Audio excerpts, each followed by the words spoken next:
The following program is a presentation of the Interfaith Broadcasting Commission.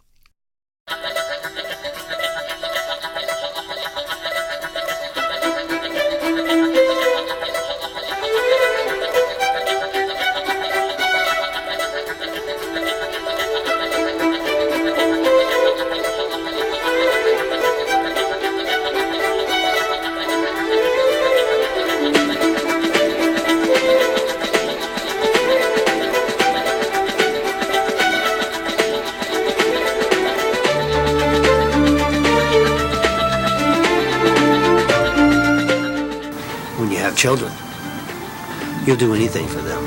Yeah. Our last stop, to get food in their stomachs.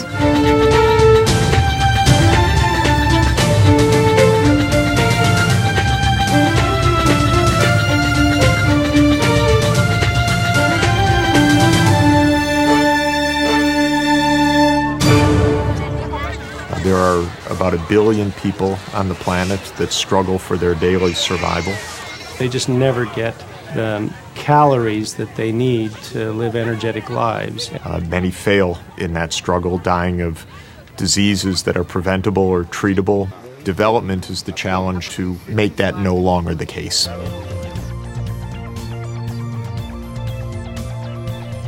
People of faith across America have taken up the challenge of alleviating, even eradicating, hunger both in the United States and globally. They see it as part of God's mission, a mission that is within reach. It's a challenge they believe they cannot ignore. Every religion in the world instructs its adherents to feed the hungry. Among Christians, we say, "Give us this day our daily bread." We participate in a communion of bread. The different denominations agree with one another sporadically at best, but on that score, they agree very, very tightly. I think for Christians, helping hungry people is like breathing out to breathing in. It's just an intrinsic part of the faith. All through the Bible, we see admonitions to feed the hungry. That's the command of the Judeo-Christian ethic. If you read the Old and New Testament, you can't read the text without understanding that God cares about poor people. When people are hungry, we should do what we can to feed them. Churches, synagogues, and mosques ought to work on issues like hunger together. That's especially a big challenge to the United States because we have more food than we know what to do with. We've got probably 31 million hungry people in the United States today. Is that in the United States itself? I think that's a lot. I hadn't realized it was near that many. In the U.S., the problem is mainly food insecurity.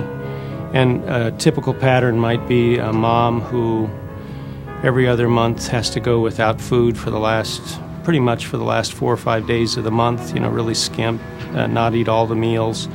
Then the last couple days of the month, the kids go without food or have to miss meals.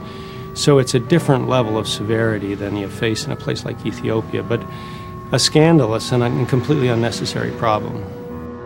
That hurts. It hurts terribly much to think that people are really going hungry. It's very easy in our culture to purposely not see it. It makes me wonder if I have my head in the sand.